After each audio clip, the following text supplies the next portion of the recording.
Bonjour à tous. Alors on continue notre série dans les proverbes pour voir comment passer de la folie à la sagesse concernant certains domaines dans nos vies. Et aujourd'hui, le domaine qui nous intéresse, c'est celui de l'art de diriger. Le leadership, être leader, c'est aujourd'hui un mot qui est à la mode. Dans le monde, il y a plein de conférences, de formations sur ce sujet aussi, mais c'est aussi à la mode dans les églises. Et chacun y va de son conseil, etc. Mais les questions qui sont liées à l'art de diriger ne datent pas d'aujourd'hui, ni d'hier en fait, elles datent de longtemps. La preuve en est dans les proverbes, on a une quarantaine environ de proverbes qui traitent de ce sujet, qui abordent ce sujet. Et donc on va chercher ensemble ce que la sagesse des proverbes a à nous dire sur ce sujet pour vivre cela comme il faut. Alors on ne pourra pas être exhaustif, mais ce sera déjà un premier enseignement pour lancer les réflexions et nous aider chacun à passer de la folie à la sagesse sur ce domaine. Alors est-ce que c'est important déjà, peut-être on peut se poser la question de réfléchir et d'être enseigné sur ce sujet de l'art de diriger? Alors je crois que oui, parce que certains parmi nous sont dirigeants de plus ou moins grosses structures, d'autres occupent des postes à responsabilité au sein d'une entreprise, de l'État, etc. Et puis chacun d'entre nous a quelqu'un au-dessus de lui. Un dirigeant, si ce n'est pas un patron, c'est notre président et son gouvernement. Alors nous voulons plaire à Dieu dans ce domaine aussi de la direction ou d'être dirigé. Et alors disons-le tout de suite aussi, dans l'Église également, il y a des dirigeants, des leaders. Et donc il y a des dirigés aussi. L'art de diriger, le leadership dans l'Église doit aussi être appliqué avec sagesse. En général, dans l'Église, quand on parle de leader ou de leadership, ça provoque chez certains de l'urticaire. Alors c'était mon cas il y a quelques années, parce qu'en fait on associe souvent ces mots à un concept nouveau du monde qui viendrait faire son entrée dans l'Église et duquel on devrait se protéger et protéger l'Église. En fait, on réagit plus à l'effet de mode sans forcément comprendre ce qu'il y a derrière. Mais si on voit juste ces mots comme une traduction anglaise de nos mots français dirigeant, pour leader, leader ça veut dire meneur, chef de file, et puis leadership, le mot français art de diriger, alors oui, ces mots sont bel et bien présents dans la parole de Dieu et puis dans l'Église. La preuve en est par exemple en Romains 12, verset 8, que celui qui dirige le fasse avec sérieux. On n'est pas juste en train de parler là de la direction de culte. Ou 1 Thessaloniciens 5, verset 12, nous vous demandons, frères et sœurs, d'apprécier ceux qui travaillent parmi vous, qui vous dirigent au nom du Seigneur et qui vous avertissent. Donc il n'y a pas d'urticaire à avoir, il y a des leaders, des dirigeants dans l'Église et il y a des personnes qui sont dirigées. Donc même pour l'Église, c'est important de réfléchir sérieusement à ce que Dieu attend des dirigeants et des dirigés. Alors aujourd'hui, on va le faire à partir des proverbes, de la sagesse des proverbes qui s'applique à l'ensemble de notre vie, pas juste à l'Église. On va voir dans une première partie l'art de diriger, et puis dans une seconde partie l'art d'être dirigé. Et puis j'ouvrirai également la réflexion dans une troisième partie. Alors l'art déjà de diriger dans les proverbes, ce qu'il faut dire, c'est que c'est quasi exclusivement lié à ceux qui gouvernent des peuples, des pays. C'est pour ça que tous les proverbes qu'on peut lire qui touchent à ce domaine utilisent des mots comme roi, prince, chef d'État, magistrat, etc. Donc la première vérité déjà qu'il faut relever alors, c'est que il n'y a pas d'art de diriger sans personne à diriger. Ça c'est le proverbe 14, verset 28 qui dit « La gloire d'un roi dépend du nombre de ses sujets, et la dépopulation ruine le prince. » Alors ça paraît évident comme vérité, mais certains se disent parfois dirigeants, leaders ou pasteurs anciens, parce que peut-être ça en jette de se faire appeler leader, dirigeant, mais en fait ils n'ont personne à diriger. Ou alors des pasteurs qui se font appeler pasteurs alors qu'ils n'ont personne à faire paître. Mais être dirigeant de peu ou de pas de gens entraîne peu de prestige. Alors à partir de cette vérité, on peut étendre l'art de diriger à toute personne qui en dirige d'autres. Des parents, un patron, des chefs de service, chefs d'équipe, des anciens dans l'Église, etc. Si nous devons, d'une manière ou d'une autre, diriger d'autres personnes, alors nous avons tout intérêt à réfléchir à l'art de diriger. Donc dans la suite, quand j'utiliserai le mot dirigeant, j'y inclus tous les niveaux de direction, que ce soit les chefs d'État, un patron, un chef d'équipe, etc. Et je ne vais pas uniquement me référer au roi, sauf quand je le préciserai. Donc il n'y a pas d'art de diriger sans personne à diriger. Mais quel est l'objectif de l'art de diriger les autres? Donc je le résume ainsi, l'art de diriger a pour objectif le bien des autres. Il y a beaucoup de proverbes qui vont dans ce sens-là, d'ailleurs il y a beaucoup de proverbes à chaque fois. Donc si vous voulez toutes les références de ces proverbes, je vous invite à télécharger la prédication écrite et vous le verrez, moi je vais juste en citer un à chaque fois et parfois qu'une partie même du proverbe. Donc l'art de diriger a pour objectif le bien des autres. Proverbe 29, verset 2 dit par exemple « Quand les justes ont le pouvoir, le peuple se réjouit. Mais quand c'est un méchant qui gouverne, le peuple gémit. » Diriger en suivant Dame Sagesse, ça fait grandir ceux qu'on dirige. Ça leur apporte l'ordre, la stabilité, la joie, bref, la vie. Et à l'inverse, diriger en suivant Dame Folie fait décliner ceux qu'on dirige. Ça apporte la honte, le chaos, le gémissement, la ruine, le laisser-aller, etc. Bref, la mort. Donc un mauvais art de diriger qui ne vise pas le bien des autres est un drame pour ceux qui sont dirigés ainsi. Et on le constate à tous les niveaux de direction. Pays, entreprise, équipe, famille, etc. Quand il y a une mauvaise direction, c'est un drame.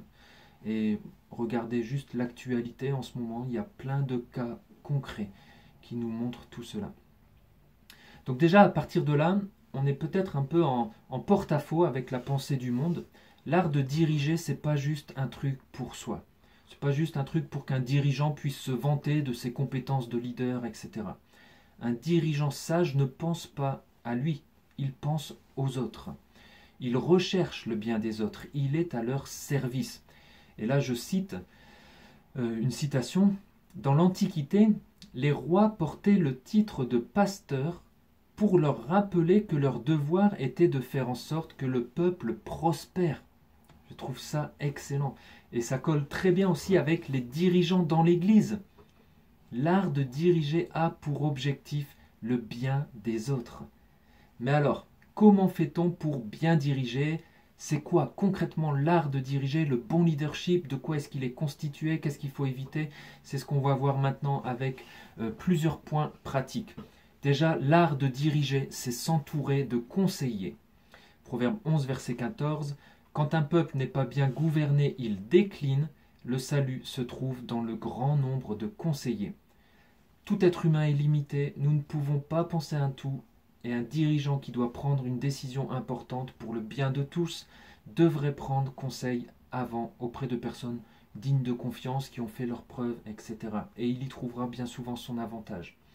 Tout seul, c'est vrai, on va plus vite, mais on fait des erreurs, on risque de se prendre des murs aussi, et ensemble, on va plus loin. Donc, est-ce qu'on est prêt à rechercher les conseils, à les écouter, à les suivre, même s'ils ne vont pas toujours dans ce qu'on aurait voulu? L'art de diriger, c'est aussi élaborer de bonnes stratégies. Proverbe 24, verset 6. En effet, c'est par une bonne stratégie que tu gagneras la bataille. Dans l'image là employée, c'est une bataille, une guerre. Et c'est une décision donc particulièrement grave à prendre pour un dirigeant d'aller dans une bataille, une guerre. Et dans ces cas-là, la sagesse et l'intelligence valent mieux que les muscles et la force physique ou le nombre de soldats.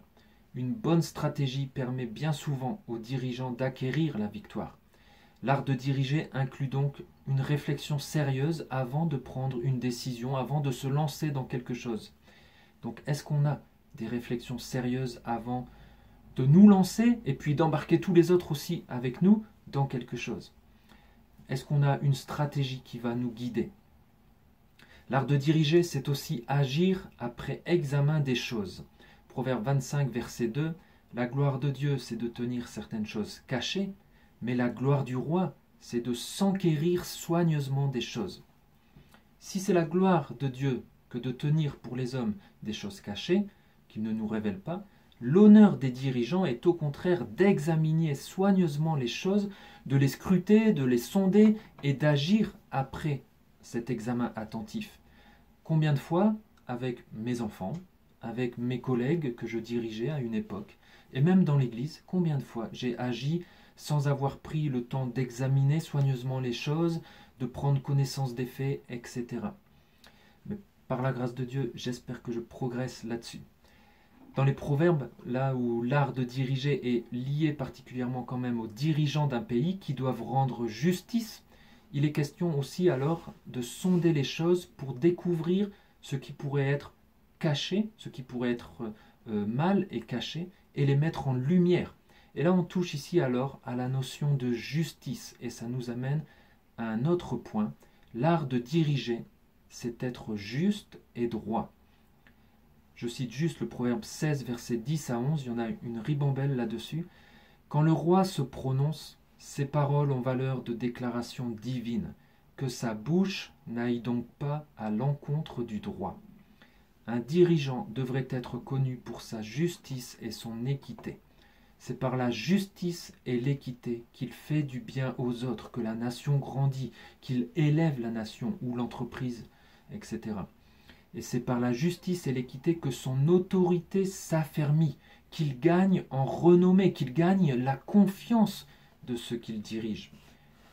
Quand on parle d'être juste, cette notion, elle est plutôt en rapport avec une loi et qu'on va respecter. Et quand on parle d'être droit, de suivre l'équité, c'est plutôt le fait d'être impartial, de ne pas avoir de parti pris, de préjugés, de ne pas faire de favoritisme, même si c'est un pauvre, un faible que nous avons à diriger. Le proverbe 31, versets 8 et 9 nous dit que le dirigeant qui recherche le bien des autres ne doit pas oublier le bien de ceux qui sont délaissés et qui ne prennent pas la parole ou pas souvent la parole pour se défendre. Donc il est nécessaire que les dirigeants, peu importe qui ils sont, soient justes et droits. Parce que le roi, le dirigeant, le président, toute autorité terrestre actuelle, même si elle ne le sait pas toujours, est instituée par Dieu. Et dans l'Église, les dirigeants, leaders, doivent être irréprochables, justes et droits, parce qu'ils doivent s'efforcer d'être un modèle à suivre pour les croyants. Il y a là un principe de représentativité, un principe de... on est modèle pour ceux qu'on dirige. Alors en tant que dirigeants, sommes-nous justes vis-à-vis de la loi française ou de la loi divine si nous sommes chrétiens aussi? Est-ce qu'on fait preuve d'équité? Est-ce qu'on traite certains de nos dirigés avec favoritisme? Est-ce qu'on parle pour défendre ceux qui sont mis de côté, oubliés au sein des personnes qu'on dirige? Pour être juste et droit, il faut aussi, c'est un autre point, un autre aspect de l'art de diriger, il faut aussi rejeter le mal. Proverbe 16, verset 12 dit « Faire le mal est une chose abominable pour un roi, car le pouvoir ne devient fort que s'il est juste. » Rejeter le mal que le dirigeant commet, ça fait partie de l'art de diriger, mais l'art de diriger, c'est aussi rejeter le mal qui entoure le dirigeant, dans ses conseillers par exemple, mais aussi parmi ceux qu'il dirige. Donc il s'agit là aussi d'avoir du discernement. L'art de diriger, c'est aussi avoir du discernement. Proverbe 20, verset 8. Lorsque le roi siège pour juger, d'un coup d'œil, il dissipe tout ce qui est mal. Littéralement, dissiper ici, c'est il vanne, c'est-à-dire il sépare la balle du grain. C'est l'image d'un grain de blé avec l'enveloppe qu'on appelle la balle, et il sépare ça. On veut garder que le grain de blé, que ce qui est bon. Et on retrouve la même idée dans le Proverbe 20, verset 26, où on lit que le roi fait passer sur les méchants, il fait passer la roue. Alors on peut se dire, est-ce que c'est une roue de torture ou pas? Mais il ne s'agit pas d'une roue pour torturer les méchants. À l'époque, la roue, elle servait à séparer le grain de son enveloppe, de la balle. Donc le dirigeant sage sépare les méchants des justes, et parfois, souvent même, pour un bon dirigeant, d'un coup d'œil, il, entre guillemets, tue dans l'œuf les mauvais projets de certaines personnes qu'il dirige. Donc rejeter le mal est important pour bien diriger. Parce que c'est le mal, en fait, qui fait tomber les dirigeants. On dit souvent qu'il y a 3 choses qui font tomber les hommes, et ces 3 choses, ce sont le sexe, l'argent et le pouvoir. Et on retrouve cela aussi dans les proverbes. L'art de diriger, c'est rejeter le piège de la luxure. Proverbe 31, verset 3, une mère parle à son fils qui va être roi et elle lui dit « Ne gaspille pas tes forces avec les femmes, ne te laisse pas mener par celles qui perdent les rois. » Alors dans le contexte, en plus, on est en Orient, où il y avait des harems royaux très bien fournis, et ces femmes pouvaient influencer le souverain et même le détourner de ses devoirs. Et malheureusement, c'est ce qui est arrivé à Salomon, qui, emporté par toutes ces femmes, est devenu aussi idolâtre. Et combien de dirigeants sont tombés à cause du sexe? L'art de diriger, c'est aussi rejeter le piège de l'argent. L'argent qui fait tomber les dirigeants. Proverbe 28, verset 16. Un despote dépourvu d'intelligence multiplie les exactions, mais celui qui déteste le gain mal acquis vivra de longs jours. Multiplier les exactions, c'est multiplier les actions où on exige ce qui n'est pas dû, où on exige plus que ce qui est dû. On multiplie les impôts, mais de manière injuste en fait, pour s'enrichir soi-même, pour s'enrichir à tout prix. Par exemple, ne pas payer à son employé ce qu'on lui doit, ou alors vraiment lui payer le strict minimum pour nous en mettre plus dans la poche, etc. La corruption, les pots de vin, tout ça, ça fait partie des pièges de l'argent qui font tomber les dirigeants. Mais le dirigeant sage est la cupidité, et il vit de façon altruiste en pensant au bien de son peuple. Et ainsi il vivra de longs jours, ainsi il restera longtemps à son poste. L'art de diriger, c'est aussi rejeter le piège de l'alcool. Cette même mère qui parlait à son fils qui devenait roi, elle lui disait « Il ne convient pas au roi de boire du vin, ni à ceux qui gouvernent d'aimer les boissons enivrantes, car en buvant, ils pourraient oublier les lois édictées et rendre des jugements qui lèsent le droit des pauvres. » L'alcool ou tout ce qui pourrait modifier notre perception de la réalité, tout ce qui pourrait nous faire perdre le contrôle de nous-mêmes et de notre jugement est à éviter, parce que l'alcool désinhibe, nous fait oublier des lois, nous fait oublier des interdits, nous fait baisser la garde et parfois nous fait accepter des choses qu'on ne devrait pas accepter.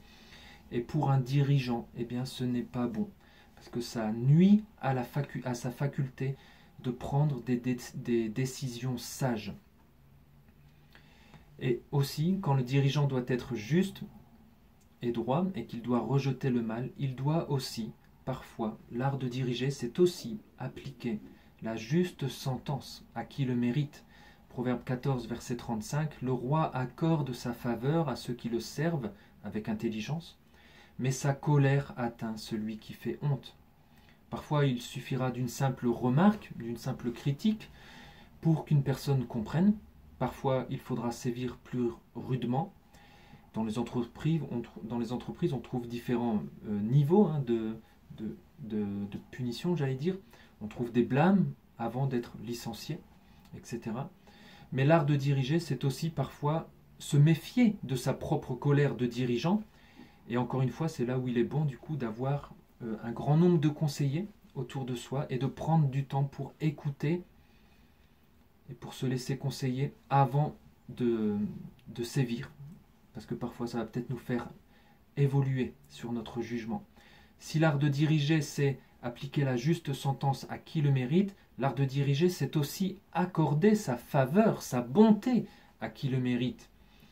Toujours le proverbe 14, verset 35, le roi accorde sa faveur à ceux qui le servent avec intelligence.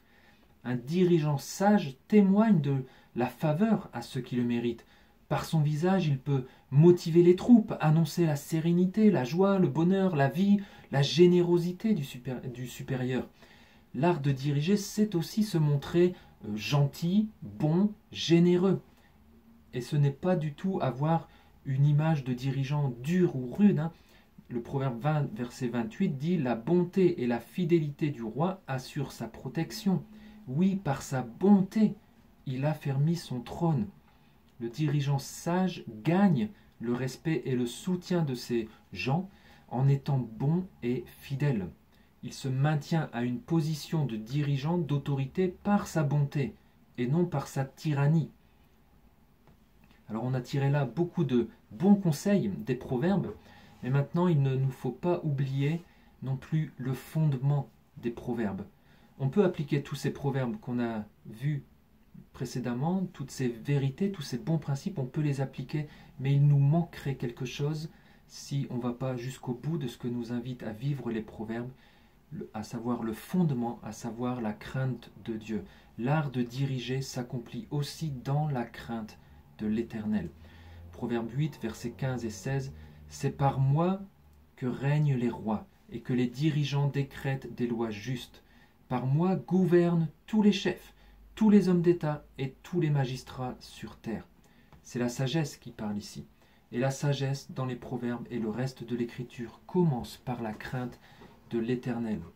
Pour avoir un bon art de diriger, il faut inclure la vraie sagesse, il faut avoir la crainte de l'Éternel. Alors, prions pour les dirigeants qui ne l'ont pas et prions pour ceux qui l'ont, pour nous y compris, pour que nous l'ayons de plus en plus. Parce que la crainte de l'Éternel, si l'art de diriger, c'est s'entourer de conseils, la crainte de l'Éternel nous rappelle que on ne peut pas conseiller l'Éternel, mais on peut se faire conseiller par lui qui possède toute sagesse, toute intelligence, tout conseil. C'est ce que nous dit le Proverbe 21, verset 30.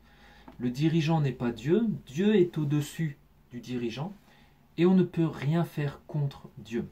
Et de même, si l'art de diriger, c'est élaborer de bonnes stratégies, agir après examen des choses, eh bien il est bon aussi de se rappeler qu'on ne peut rien faire sans Dieu non plus. Le Proverbe 21, verset 1, le Proverbe 21, verset 31 aussi vont dans ce sens-là. Quand nous avons la crainte de l'Éternel, nous reconnaissons que l'art de diriger, c'est faire le nécessaire, mais que tout ne dépend pas de nous. L'art de diriger, c'est aussi se laisser diriger par Dieu. Et si l'art de diriger, c'est être juste et droit, celui qui craint Dieu agit ainsi parce qu'il sait que lorsqu'un homme fait ce qui est juste et droit, cela fait plaisir à l'Éternel, plus que s'il lui offrait des sacrifices. Ça, c'est le Proverbe 21, verset 3.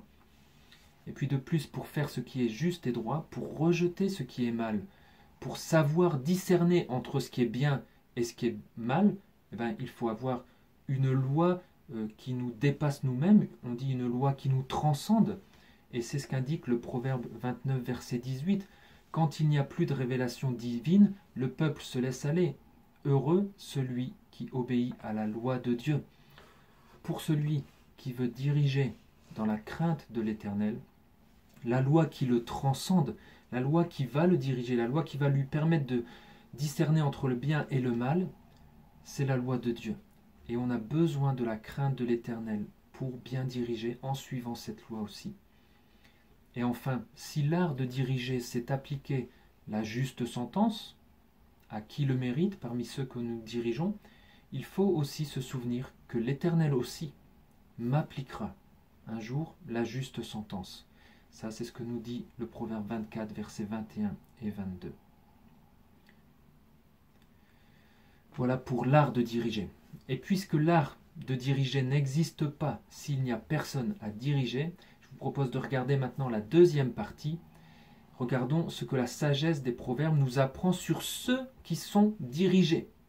Comment se comporter avec nos dirigeants, face à nos dirigeants, etc. Alors j'ai appelé ça l'art d'être dirigé. Et voici ce qu'on peut apprendre de la sagesse des proverbes. L'art d'être dirigé, c'est servir avec intelligence. Le roi accorde sa faveur à ceux qui le servent avec intelligence, mais sa colère atteint celui qui fait honte. Toute personne qui sert un dirigeant devrait le faire de façon intelligente, sage, en étant avisée. C'est ainsi qu'elle peut obtenir de la considération de la part du dirigeant. Il faut regarder deux fois, il faut considérer si on a les capacités requises avant de proposer nos services à un dirigeant. L'art d'être dirigé, c'est aussi chercher à exceller dans notre service. Proverbe 22, verset 29. Connaissez-vous un homme habile dans ce qu'il fait? Il ne restera pas au service des gens obscurs, mais il entrera au service des rois. Les personnes habiles qui excellent dans leur service travaillent, gravissent naturellement les échelons sans chercher à se faire valoir finalement. Dans la Bible, on a l'exemple de Joseph qui est parti de l'échelon de prisonnier, esclave, pour devenir premier ministre d'Égypte. David est parti de l'échelon de jeune berger pour être au service du premier roi d'Israël, Saül, puis il est devenu roi lui-même d'Israël. Daniel est parti de l'échelon déporté d'Israël dans un pays étranger pour être conseiller des rois babyloniens et perses. Ce qui compte devant Dieu, ce n'est pas la quantité de travail fourni, mais la fidélité à la tâche qui m'a été confiée. Et c'est vrai, là je prends un cliché, un gros cliché, hein, mais ça c'est vrai pour la maman qui change les couches à longueur de journée et pour le père qui va tous les jours au boulot. L'art d'être dirigé, c'est chercher à exceller, à être fidèle dans notre service. C'est une histoire de conscience. L'art d'être dirigé, c'est chercher à avoir la conscience pure. Il y a plusieurs proverbes qui vont dans ce sens-là. Que le dirigeant soit présent ou non, je suis fidèle à ma tâche. Je suis fidèle même dans mes paroles. Quand je parle du dirigeant à la cafette, ou par exemple, ou quand je parle directement aussi au dirigeant. Et ainsi, je suis confiant quand je dois éventuellement me présenter devant le dirigeant parce qu'il veut que je lui rende des comptes. Je ne suis pas comme ces personnes qui prennent la fuite, qui se cachent du dirigeant parce qu'elles savent au fond d'elles-mêmes qu'elles ont commis une transgression. Ce genre de personnes sursautent dès que le dirigeant bouge ou franchit le seuil de la porte. Elles ont constamment un œil derrière elles pour protéger leurs arrières, pour ne pas être prises en flagrant délit, etc. Donc l'art d'être dirigé, c'est chercher à avoir une conscience pure. L'art d'être dirigé se vit aussi avec la crainte du dirigeant et la crainte de l'Éternel. Le Père, dans les Proverbes, dit à son fils « Crains l'Éternel, mon fils, ainsi que le roi, car tu ne sais pas quel malheur l'Éternel et le roi peuvent te causer, surtout si tu veux aller entrer en rébellion avec le roi ou l'Éternel. » Donc il y a un respect, une révérence vis-à-vis de l'Éternel, mais aussi vis-à-vis du dirigeant, du roi. Parce que finalement, celui-ci, et particulièrement le roi, à l'époque d'Israël, le dirigeant est représentant, on va dire, de Dieu. Alors bien entendu, si un dirigeant humain nous ordonne de désobéir à la loi de Dieu, il nous faudra refuser et assumer humblement les conséquences de notre refus. Et cette crainte du dirigeant et de l'Éternel amène encore quelques autres caractéristiques de l'art d'être dirigé. L'art d'être dirigé, c'est aussi savoir rester à sa place avec humilité, savoir reconnaître sa place. Il y a un ordre que le dirigeant cherche à maintenir également, que le dirigé doit respecter. Proverbe 19, verset 10, par exemple, dit « Il ne convient pas qu'un insensé mène une vie de plaisir, et moins encore qu'un esclave commande au prince. » Même si on ne comprend pas toujours les raisons qui poussent le dirigeant à agir d'une manière ou d'une autre, il y a un ordre à respecter.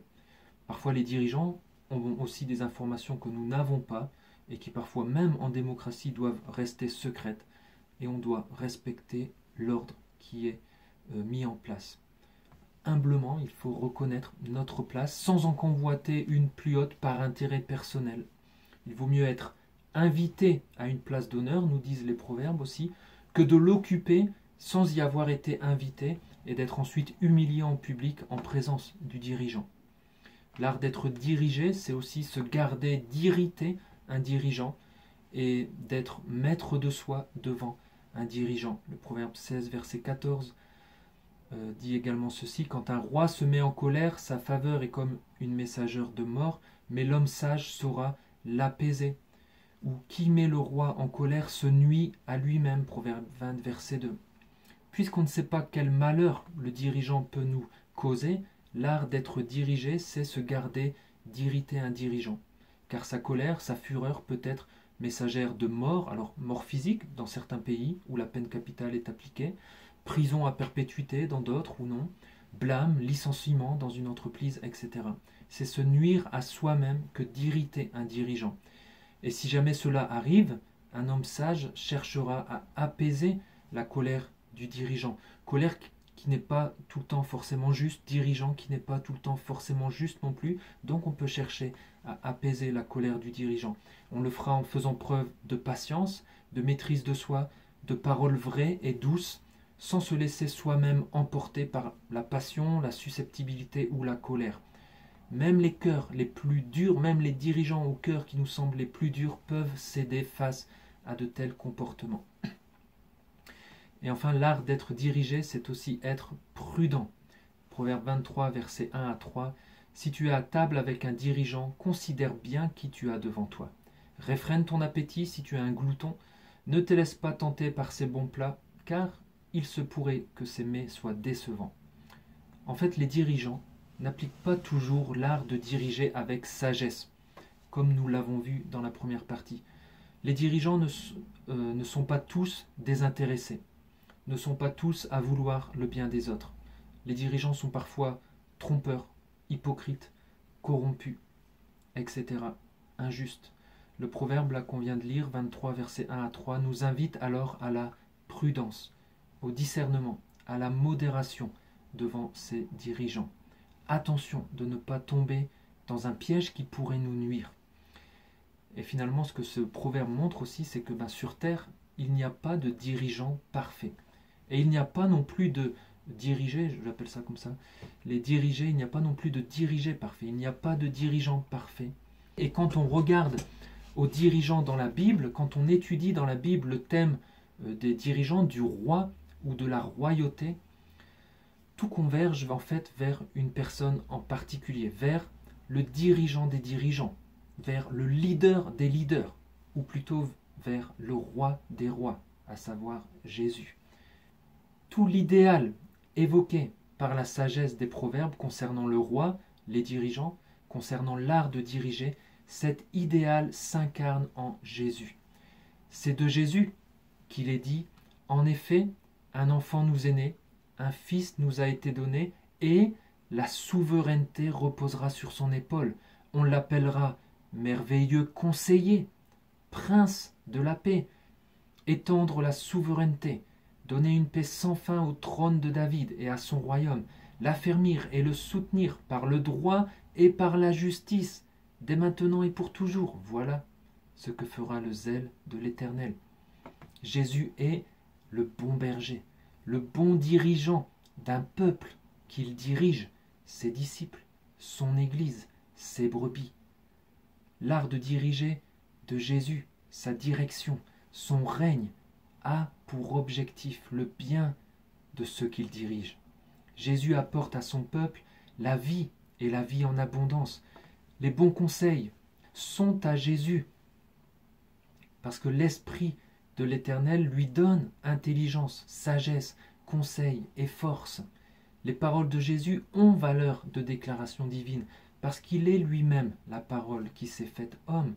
La justice, le droit, la bonté et la fidélité caractérisent Jésus et en font sa gloire. Il a obéi entièrement à la loi de Dieu. Il accomplit la justice de Dieu en s'offrant lui-même en sacrifice pour le salut de quiconque se repent et place sa confiance en lui pour vivre pour lui sous sa direction. Et cette offre de salut, Jésus nous l'offre non pas en multipliant les impôts, en nous demandant d'en faire toujours plus pour Dieu, toujours plus pour obtenir notre salut, non. Jésus nous l'offre gratuitement parce qu'il a déjà tout payé d'avance. Il n'y a rien de plus à faire, rien de plus à ajouter. Tout a été payé. Il nous l'offre gratuitement. Nous entrons dans son royaume, dans son règne, sous sa direction bienveillante par pure grâce. Et un jour aussi, Jésus, tout comme les proverbes le laissaient entendre, un jour le roi des rois reviendra, un jour il appliquera la juste sentence à qui le mérite, et il accordera sa faveur, sa bonté, sa grâce à qui a placé sa foi en lui. Il séparera le bien du mal, la balle du bon grain, les scories de l'argent, etc. Ceux qui ont aujourd'hui déjà placé leur foi en Jésus sont dès maintenant justifiés. Et les justes, dès à présent, sont confiants. Ils ont de l'assurance, comme un jeune lion. nous disait un proverbe. Et il y a un passage dans l'Apocalypse qui je trouve résume bien tout cela, c'est Apocalypse 19, versets 11 à 16, je le lis. Là-dessus, je vis le ciel ouvert, et voici, il y avait un cheval blanc. Son cavalier s'appelle Fidèle et Véritable. Il juge avec équité. Il combat pour la justice. Ses yeux flamboient comme une flamme ardente. Sa tête est couronnée de nombreux diadèmes. Il porte un nom gravé qu'il est le seul à connaître. Il est vêtu d'un manteau trempé de sang. Il s'appelle la parole de Dieu. Les armées célestes, vêtues de lin blanc et pur, le suivent sur des chevaux blancs. Il les dirige. De sa bouche sort une épée aiguisée pour frapper les nations. C'est lui qui sera leur berger, car il les dirigera avec un sceptre de fer. Il va aussi écraser lui-même le raisin dans le pressoir à vin de l'ardente colère du Dieu Tout-Puissant. Sur son manteau et sur sa cuisse est inscrit un titre, Roi des rois et Seigneur des seigneurs, dirigeant des dirigeants, leader des leaders. Nous avons ici-bas des dirigeants humains, tous plus ou moins imparfaits. Chaque imperfection, chaque manquement de nos dirigeants nous fait aspirer à un meilleur dirigeant, n'est-ce pas? On se dit parfois, ah, si seulement j'avais un autre patron, je m'épanouirais bien mieux dans mon boulot.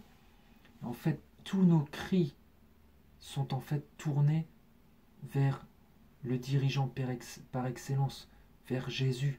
On aspire à être sous une telle direction. Alors si ta vie n'est pas encore dirigée par le roi des rois, je t'invite à découvrir ce dirigeant, ce leader. Il voudrait t'apporter la vie en abondance. Est-ce que tu ne voudrais pas te laisser diriger par lui? Et si ta vie est déjà dirigée par le roi des rois, avec tout ce que nous avons vu de l'art d'être dirigé dans les proverbes, eh ben je nous invite à vérifier si nous nous laissons correctement diriger par Jésus. D'autant que là, on est un peu comme les sauterelles dans les proverbes. Les sauterelles n'ont pas de roi, et pourtant elles sont tous bien rangées en bataillon.